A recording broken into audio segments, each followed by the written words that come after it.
Nakon snježne mećave 6. travnja svanulo je sunčano jutro i počelo je veliko odleđivanje.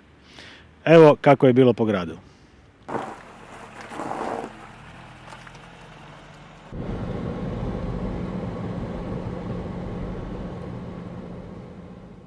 Kako je bilo jučer, kako je danas?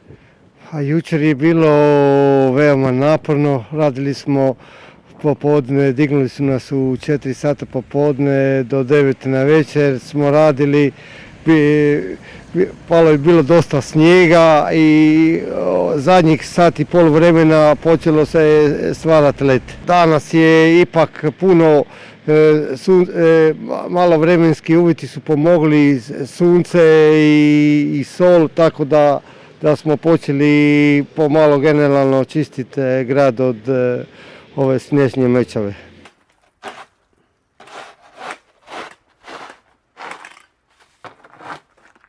Padalo je do jedno 4-5, tako što je bilo, službe su napravile što su trebale, to je tako možda malo zakasneno, ali vjerojatno je snijeg u 4. mjesecu iznenadio i to je tako, ali sve u svemu pozitivno. Evo, čistimo pristup i odvoz sa parkirališta jer tu su strmine, a i ljudi nažalost koče na ledu. Neće im biti to dobro jer jednu ženskicu je već jutro zanijelo. Tako nek se paze, a mi ćemo nastojati to čistiti čim više i pomoć od ozgo izgleda dolazi.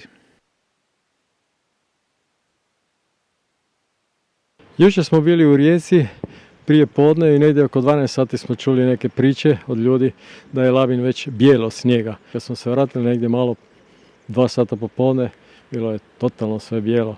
Bilo je uzbudljivo. Od Lovrana do Plomina je bila vijavica. Takvu vijavicu sam prošao nekada u zimi u Gorskom kotaru. Jučer je bilo sve zatrpano snijegom, čula sam da ljudi nisu mogli van kuće, a danas se već sve vraća pomalo u normalu.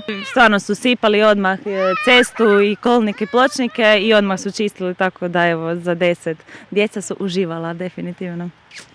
Jutros su neki ljudi pribjegli, odnosno prišli malo čišćenju prilaza, ali neki nisu.